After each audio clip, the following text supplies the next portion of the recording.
Organic reaction बहुत आसान होता है। जिसे आता है उसे आता है, और जिसे नहीं आता है उसे एकदम नहीं आता है। रिएक्शन आए इसलिए आप मेरे पास आए और देखें कि ऑर्गेनिक कितना आसान है। तो उसका एक रिकॉर्डिंग जो मैं क्लास में पढ़ाता हूँ उसी का डिस्कशन आपके साथ शेयर कर रहा हूँ। देखें कैसे ऑर्गेनिक रिएक्शन को मिलाया जाता है और कैसे क्वेश्चन कंपटीशन में बनाया जाता है। ये वीडियो आपके लिए बहुत हेल्पफुल होने वाला है, इस लास्ट तक देखिएगा। इसके कॉरस्पॉन्डिंग मैं आपको प्रॉपर कॉन्सेप्ट कैसे मिक्स की जाती है वो सारी अंडरस्टैंडिंग सिखाऊंगा।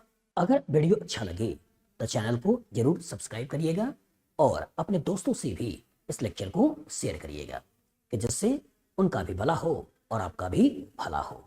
चल एनालाइज करो बेटा। ये जो पहला रिएक्शन है इसमें तुमने लिया क्या है? इसमें तुमने लिया है यहाँ पर पीएच, यहाँ लिया है NH2, यहाँ लिया है CH3 और ये है CH2OH और रिएजेंट डाला है HNO2। ठीक है, तो हमने क्या बताया था कि NaNO2HCl हो या आपका HNO2 हो, ये NH2 को निकालने के काम में आता है। तो इसको नाइट्रोजन गैस बनाएगा और नाइट्रोजन गैस के रूप में इसको बाहर निकाल देगा। तो वीक लिविंग ग्रुप जो NH2 है, इस वीक लिविंग ग्रुप को अच्छा लिविंग ग्रुप N2 के रूप में इसको सिस्टम से बाहर निकालना होता है। और जो ही तुमने इसको निकाल दिया तो इसके कोरस्पॉन्डिंग जब तुमने कार्बोकेटाइन बनाया, वो कार्बोकेटाइन कैसे बना दिया? वो कार्बोकेटाइन कुछ ऐसे बना दिया। अब सोचो, अगर मैं इस पॉजिटिव को यहां पहुंचा दूं तो OH का स्ट्रॉन्ग प्लस मिल जाएगा। तो OH के स्ट्रॉन्ग प्लस को गेन करने के लिए वो करेगा क्या? इसके ऊपर जो हाइड्रोजन है इस हाइड्रोजन को यहाँ शिफ्ट कर देगा, और जो हाइड्रोजन को शिफ्ट कर दिया तो यहाँ पे क्या हो गया? PH, यहाँ हो गया CH3, H यहाँ पे आ चुका है, फिर से मैं लिख नहीं रहा हूँ। ये हो गया तुम्हारा OH और यहाँ बन गया पॉजिटिव चार्ज और यहाँ पे H।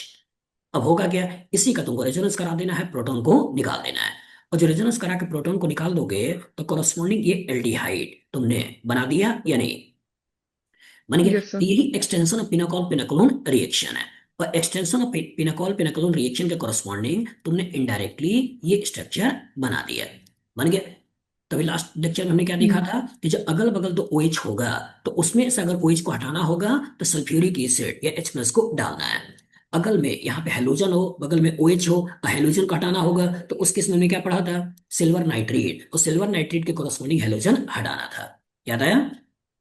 Yes sir. तो यहां से एक्सटेंशन ऑफ पिनाकोल पिनाकोलोन करके तुम एल्डिहाइड चैप्टर पे आ गए। अब एल्डिहाइड के ऊपर कह रहा है फेहलिंग सोल्यूशन का रिएक्शन है। तो फेहलिंग सोल्यूशन ये कहाँ पढ़ा है? सर ये एल्डिहाइड्स और कीटोन्स के उसी में पढ़ा है, फेलिंग सोल्यूशन। एल्डिहाइड कीटोन के किस में? क्या बोलते हैं, टेस्टिंग में कि देख लैब एल्डिहाइड या कीटोन। लैब टेस्ट में। यस सर, लैब लेकिन टेस्ट। लैब लैब स्टेप के अलावा भी मैंने पहले कहीं पढ़ाया है फेहलिंग सोल्यूशन? ऑक्सीडेशन में पढ़ाया है। तो जो हाँ ऑक्सीडेशन सर। पढ़ाया था तो ऑक्सीडेशन कैसे पढ़ाया था? हमने ऑक्सीडेशन पहले अल्कीन अल्काइन का ऑक्सीडेशन पढ़ाया, फिर उसके बाद हमने अल्कोहल का ऑक्सीडेशन पढ़ाया, फिर उसके बाद हमने एल्डिहाइड का ऑक्सीडेशन पढ़ाया, फिर हमने यहाँ पर कीटोन का ऑक्सीडेशन पढ़ाया, फिर हमने मिसलेनियस ऑक्सीडेशन पढ़ाया। मतलब पूरी ऑर्गेनिक केमिस्ट्री में यस। जहां जहां ऑक्सीडेशन हो सकता था वो सारा का सारा ऑक्सीडेशन तुमने यहीं पर देखा था। कुछ याद आया? हम्म। यस तो सर। जैसे एल्डिहाइड का ऑक्सीड ये अल्कीन अल्काइन का ऑक्सीडेशन था तो तुमने क्या देखा था? Bayes reagent. क्या देखा था? Osmium tetra oxide. क्या देखा था? McPba followed by water. फिर क्या देखा था? McPba। फिर क्या देखा था? रिडक्टिव ओजोलिसिस। फिर क्या देखा था? ऑक्सीडेटिव ओजोलिसिस। याद आया? हम्म। अल्कोहल में हमने वीक दिखाया था, पहले PCC, फिर दिखाया था PDC, फिर स्ट्रॉन्ग दिखाया था कि MnO4, K2Cr2 7, फिर आपका CrO3H+। फिर स्पेशल केस में दिखाया था कॉपर हीट एल्यूमिनियम कॉम्प्लेक्स। ठीक है, ओपन एयर ऑक्सीडेशन। याद आया? तो एल्यूमिनियम हम्म। कॉम्प्लेक्स जिसको ओपन एयर ऑक्सीडेशन बोला था। उसके बाद हमने क्या लिया था? उसके बाद लिया था बाउ बियार्ड, ये उसके बाद लिया था हमने MnO2 सेलेक्टिव ऑक्सीडेशन। मतलब ऑक्सीडेशन वाले किस लिए थे? और जब ऑक्सीडेशन हो गया था अल्कोहल का उसके बाद एल्डिहाइड में आए थे। तो एल्डिहाइड का ऑक्सीडेशन में 4 नाम तुमको मैंने लिखवाया था। एक लिखवाया था फेलिंग सोल्यूशन, एक बेनेडिक्ट सोल्यूशन, एक सिफ रिएजेंट। लिखा था नहीं लिखा था? और एक टॉलेंस रिएजेंट। यस तो सर। टॉलेंस, फेलिंग, बेनेडिक्ट और सिफ ये करता क्या है? एल्डिहाइड का ऑक्सीडेशन करके इसको कार्बोक्सिलिक एसिड में कन्वर्ट करता है। और बाद में कीटोन लिखा था तो कीटोन के लिए McPba यूज किया था। फिर मिसलेनियस ऑक्सीडेशन में हमने लिया था एक आपका जोन्स रिएजेंट, फिर हमने लिया था HiO4 और फिर लिया था हमने आपका लास्ट SeO2। याद आया? हम्म। तो इसीलिए फेलिंग सॉल्यूशन करेगा क्या? इसी एल्डिहाइड का ऑक्सीडेशन कर देगा। और जब एल्डिहाइड को ऑक्सीडेशन कर देगा तो इसको कार्बोक्सिलिक एसिड में कन्वर्ट कर दिया। तो जब कार्बोक्सिलिक एसिड में कन्वर्ट हो गया तो क्या ये कार्बोक्सिलिक एसिड कुछ इस तरीके से बना या नहीं बना? बन गया। तो यस सर। यही तुम्हारा कहानी क्या हो गया, सेकंड।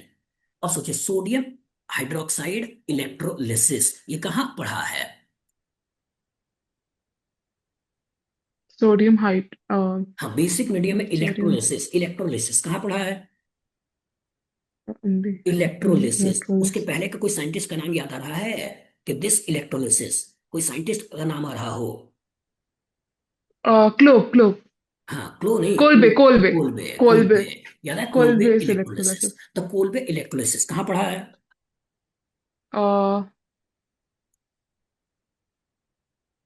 कहाँ पढ़ा है? अल्कीन के कोलबे प्रिपरेशन में, इलेक्ट्रोलाइसिस। याद आया? तो अल्कीन के हम्म प्रिपरेशन में हमने तुमको क्या पढ़ाया था कि जब sodium salt of carboxylic acid या potassium salt of carboxylic acid के ऊपर जब हम इलेक्ट्रोलिसिस कराते हैं तो इसे टूट जाता है, आर रेडिकल बन जाता है, और आर रेडिकल दूसरे आर रेडिकल से कंबाइन करके आर आर बना लेता है। कुछ याद आया? Yes sir. मतलब इनडायरेक्टली अल्केन के प्रिपरेशन में तुमने पढ़ा है। तो अल्कीन का प्रिपरेशन कौन कौन सा पढ़ा है? सबसे पहले अल्कीन अल्काइन में हाइड्रोबोरेशन रिडक्शन, बस में आ गई, उसके कोरोस्पॉन्डिंग तुमने देखा है। फिर रिडक्शन के कोरोस्पॉन्डिंग हाइड्रोजन निकल के कोरोस्पॉन्डिंग देखा था अल्कीन अल्काइन पे। उसके बाद तुमने क्लेवेंसन रिडक्शन देखा था, फिर वुल्फ रिडक्शन देखा था जिसमें एल्डिहाइड कीटोन से अल्केन बनता था, फिर एच आई रेड फास्फोरस देखा था, और जिंक और एचसीएल देखा था। तो रिडक्शन के हम्म कोरस्पॉन्डिंग तुमने बना रखा था। फिर उसका एक्सटेंशन में कुछ और जो पहले नहीं पढ़े थे उसका वुड्स रिएक्शन पढ़ा था। फिर आपका आपका कोरे हाउस अल्केन सिंथेसिस पढ़ा था। फिर उसके बाद हमने यहाँ पे कोलवे इलेक्ट्रोलिसिस पढ़ाया था, फिर डिकार्बोक्सिलेशन पढ़ाया था, फिर ग्रिग्नार्ड रिएजेंट पढ़ाया था। कुछ याद आया? Yes sir. तो उसी में से प्रिपरेशन वाला कहानी में उठाया बेटा कि कोलवे इलेक्ट्रोलिसिस। तो कोलवे इलेक्ट्रोलिसिस इसमें क्या करोगे, इसी बॉन्ड को तोड़ देना है और ये फ्री रेडिकल बना देना है, और इसी फ्री रेडिकल को लाकर इसी तरह के दूसरे फ्री रेडिकल से जोड़ देना है। और इसी तरह का दूसरे फ्री रेडिकल से जोड़ दोगे तो क्या यहाँ पीएच और यहाँ CH3, यहाँ पे पीएच और यहाँ CH3 बन गया या नहीं? हम्म बन गया। अब सोचो, इसके ऊपर कह रहा है ब्रोमीन और लाइट का रिएक्शन है, और जब यहाँ पे ब्रोमीन लाइट का रिएक्शन है, अब ये क्या करेगा? सर ब्रोमीन और लाइट का रेडिकल है की रेडिकल तरह होगा, बिहेव फ्री करेगा। रेडिकल सब्स्टिट्यूशन रिएक्शन फिर अल्केन यस चैप्टर में पढ़ना है। सब्स्टिट्यूशन। और अल्केन चैप्टर में जो मैंने पढ़ा था, और मॉलिक्यूल सिमेट्रिकल है, तो इसका कहाँ का फ्री रेडिकल बना है? यहाँ 1 पे फ्री रेडिकल बना है, यहाँ 2 पे फ्री रेडिकल बना है, कहाँ का फ्री रेडिकल ज्यादा स्टेबल है? हम्म 1 पे। 1 पे। तो इसी पर्टिकुलर तुमको करना क्या है, यहाँ पे Br को लगा देना है, और ये तुमने फोर्थ को बना लेना है। अब सोचो यहाँ कहानी में ट्विस्ट क्या है, यहाँ sodium tertiary butoxide, sodium tertiary butoxide ये कहाँ पढ़ा है? चैप्टर अल्काइल हलाइड है, और इसको और सोडियम टर्सरी ब्यूटॉक्साइड का यूज है, कहाँ पढ़ा है? हम्म एलिमिनेशन रिएक्शंस में। एलिमिनेशन रिएक्शन, हम्म वेरी गुड। एलिमिनेशन रिएक्शन, तो कौन सा एलिमिनेशन रिएक्शन, हॉफमैन सेडजर्फ? हॉफमैन में तो नहीं था सेट्सअप। हॉफमैन। सेडजप में वीक वीक था, अल्कोहलिक केवेज उस तुम्हारा सेडजप का केस है। और जब टर्सरी ब्यूटॉक्साइड ये हॉफमैन का केस है। तो पहले वाले क्वेश्चन में जब तुमसे करवा रहे थे तो यहाँ पे क्या कर रहे हैं, यहाँ पे डबल बॉन्ड बनवा रहे हैं, दिख रहा ना? और यहाँ पे डबल बॉन्ड यस। बनवाना, तो केस कौन सा था, अल्कोहलिक केवेज। मतलब यहाँ की कहानी में सेडजप को यूज कर रहे हैं, और इस वाली कहानी में क्या है, कहानी वही है, देखो यहाँ भी हमने यही बनवाया है और इसी को रिएक्शन आगे बढ़वा रहे हैं। बट डिफरेंस को समझा रहा है कि यहाँ डबल बॉन्ड बनाना होगा तो कौन सा रिएजेंट यूज करना है, और यहाँ डबल बॉन्ड बनाना होगा तो कौन सा रिएजेंट यूज करना है। बस में आगे। तो जब यस। तुमको बीच में डबल बॉन्ड बनाना है, ज्यादा स्टेबल की तरफ जाना है तो सेडजप सोचो, लेकिन कम स्टेबल की तरफ जाना है तो हॉफमैन सोचो। तो जब बल्कि बेस टर्सरी ब्यूटॉक्साइड वगैरह यूज करोगे तो इसका तो यहाँ स्टेरिक हिंडन्स कम है, यहाँ से प्रोटॉन नहीं खींच पाएगा, यहाँ स्टेरिक हिंडन्स कम है, यहाँ से प्रोटॉन खींचेगा, और जब यहाँ से प्रोटॉन खींचेगा तो इसके कोरस्पॉन्डिंग हमको जो मिलने वाला है वो क्या मिलने वाला है, वो इस तरह का एक अल्कीन मिलने वाला है। तो जो लेस स्टेबल अल्कीन बनाना होगा तो उस केस में यूज करना है हॉफमैन, और जो मोर स्टेबल अल्कीन बनाना होगा तो उस केस में यूज करना है सेडजफ। याद रहेगा? Yes sir. दोनों का डिफरेंस को एकदम क्लियर रखना कि अगर कभी अल्काइल हैलाइड है, तुम यहां डबल बॉन्ड बनाना चाहते हो तो कौन सा रिएजेंट डालना है, यहां डबल बॉन्ड बनाना चाहते हो तो कौन सा रिएजेंट डालना है। तो यहां अगर बनाना चाहते हो तो लेस स्टेबल अल्कीन बनाना चाहते हो मतलब हॉफमैन कराना है तो टर्सरी ब्यूटॉक्साइड, और यहां अगर बनाना चाहते हो तो मोर स्टेबल अल्कीन बनाना चाहते हो मतलब सेडजर, मतलब सिंपल अल्कोहलिक केओएच। अब यहाँ पे फिफ्थ तुम हम्म बना चुके हो। अब कह रहा है कि B2H6H2O2OH माइनस, ये कौन सा रिएक्शन है? Hydroboration oxidation reaction. Hydroboration oxidation. और हाइड्रोबोरेशन ऑक्सीडेशन हम करते क्या है? ये तो हाइड्रोबोरेशन ऑक्सीडेशन में हम करते क्या हैं? Hydroboration oxidation and simply addition of water, addition of water. Water और water resemble water. Anti Markovnikov. और resemble yes anti sir. Markovnikov मतलब अब तुमको यहाँ OH नहीं चाहिए, अब तुमको यहाँ OH चाहिए। ये भी बना दिया, बस में आ गया। और जब यहाँ OH बना दिया, इनडायरेक्टली प्राइमरी अल्कोहल बना दिया, और प्राइमरी अल्कोहल के ऊपर अब तुमसे कह रहा है PCC का रिएक्शन है। और जो प्राइमरी अल्कोहल के ऊपर PCC का रिएक्शन है, ये क्या करेगा? एल्डिहाइड बना देगा। एल्डिहाइड बना दे, मतलब वीक वीक रिएजेंट जो प्राइमरी अल्कोहल को एल्डिहाइड बनाकर रोक देगा, इसे कीटोन तक नहीं पहुंचाएगा। और जब कीटोन तक नहीं पहुंचाएगा, तो इसका मतलब इस पीएच में तो कोई अंतर है नहीं, यहाँ पीएच में कोई अंतर है नहीं, CH3 में कोई अंतर है नहीं। इस कार्बन को इसने कन्वर्ट कर दिया CHO में। ऐसा बन गया, ये बन गया तुम्हारा सेवेंथ। बस में आगे। अब उसके बाद कह रहा है यहाँ पे AgAmmonia 2OH, ये कौन सा रिएजेंट है? टॉलेंस है ये तो। टॉलेंस। तो देखो अलग अलग तरीके से हो सकता था, यहाँ केवल टॉलेंस रिएजेंट लिख देता। तो टॉलेंस रिएजेंट ना लेके हमने रिएजेंट लिख दिया सिल्वर अमोनिकल नाइट्रेट। तो सिल्वर अमोनिकल नाइट्रेट इस एल्डिहाइड का ऑक्सीडेशन कर देगा। और जो एल्डिहाइड का ऑक्सीडेशन कर देगा, तो क्या बनाएगा? क्या बनाएगा? ऑक्सीडाइज करा के इसको क्या बोल सकते हैं, एसिड बना देगा। एसिड बना देगा। तो एल्डिहाइड का ऑक्सीडेशन से क्या बनता है? Carboxylic acid. और जब कार्बोक्सिलिक एसिड बन गया, अब इसके बाद कह रहा है कि इसके ऊपर लिथियम एल्यूमिनियम हाइड्राइड का रिएक्शन है। ये क्या करेगा? इसे अल्कोहल कर देगी। इसको अल्कोहल में कन्वर्ट कर देगा। तो इसका तो ये पीएच हो गया, ये CH3 हो गया, इसमें कोई अंतर है नहीं, ये पीएच है। और ये हो गया CH2OH, बन गया। ये बन गया तुम्हारा नाइन्थ। अब बोल रहा है कंसंट्रेटेड सल्फ्यूरिक एसिड। अब ये कौन सा रिएक्शन है? Dehydration. Dehydration, very good, dehydration. मतलब वाटर तो निकलेगा, ठीक है, एलिमिनेशन तो होगा। लेकिन ये जो एलिमिनेशन होगा, क्या एलिमिनेशन E1 के थ्रू होगा, E2 के थ्रू होगा? कॉन्सेंट्रेटेड डी H2SO4 बोला है, तो E2 के थ्रू होगा। Even even. अल्कोहल का जनरल पिक्चर E1। क्या है? इवन। आ बस में आगे। e- alcohol weak, OH weak leaving group है ना। अच्छा, OH तुम्हारा वीक लिविंग हम्म ग्रुप है, तो इसका तो अच्छा लिविंग ग्रुप बनाने के लिए तो तुम कहीं ना कहीं एसिड डाल रहे हो। और जो H+ डाला है, यस सर। ये weak leaving group water group में निकल गया, कार्बोकेटायन बन गया। और जो कार्बोकेटायन बन गया, क्या बन गया? कार्बोकेटायन बन गया। अब सोचो, अगर कार्बोकेटायन बन गया, तो मैकेनिज्म E1 है, E2 है? E1 E1। E1 है। अब सोचो, जहां कार्बोकेटायन है, क्या इसी के बगल से इस प्रोटॉन को निकाल कर डबल बॉन्ड बना दें, या हाइड्राइड की शिफ्टिंग करा के नया कार्बोकेटायन बनाए? क्या करें? पहले शिफ्टिंग करा के नया कार्बोकेटाइन हाँ, बनाएंगे। पहले शिफ्टिंग कराकर नया कार्बोकेटायन बना है, तो ये नया कार्बोकेटायन बन गया। अब इसी नए कार्बोकेटायन को बनने के बाद हम यहां से प्रोटॉन को खींचें, ये यहां से प्रोटॉन को खींचें, कहां से खींचें? 2 से खींचेंगे टू से प्रोटॉन को। खींचें। तो 2 से खींचें तो इनडायरेक्टली फिर से यहां पर पीएच, और यहां पर CH3, ये पीएच और ये CH3, यही तुम्हारा बन गया। कोई यस सर। दिक्कत? नो तो सर। इसी तरीके कहीं ना कहीं बेटा चैप्टर्स को मिलाया जाता है। मतलब पहले क्या किया? एक्सटेंशन ऑफ पिनाकोल पिनाकोलोन रीअरेंजमेंट, कि यहां से हमने पहले एक्सटेंशन ऑफ पिनाकोल पिनाकोलोन रिएक्शन करवाया, मतलब इलिमिनेशन करवाया, इवन रिएक्शन करवाया। फिर यहाँ पे हमने क्या किया? ऑक्सीडेशन करवाया।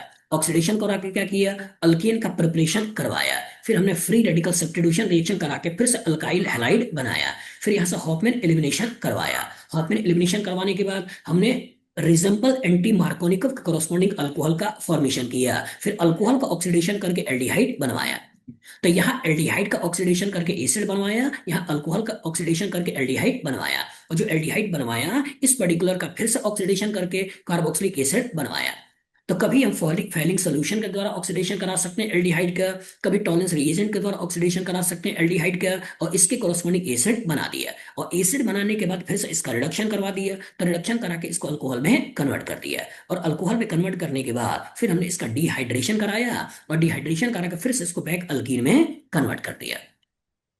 तो कहने का मतलब ये कि IT एडवांस में जब क्वेश्चंस करोगे, तो इसी तरीके से चैप्टर को मिलाएगा, कि एक चैप्टर दूसरे में, दूसरे को तीसरे में, तीसरे को चौथे में, सब इधर उधर घूमते रहेंगे। जैसे अल्कोहल चैप्टर है, अल्कोहल चैप्टर एल्डिहाइड में आ गया, एल्डिहाइड एसिड में आ गया, एसिड अल्केन में आ गया, फिर अल्काइल हलाइड बन गया, फिर अल्कीन बन गया, फिर अल्कोहल बन गया, फिर एल्डिहाइड बन गया, फिर एसिड बन गया, फिर अल्कोहल बन गया, फिर अल्कीन बन गया। घूम रहा है नहीं घूम रहा है?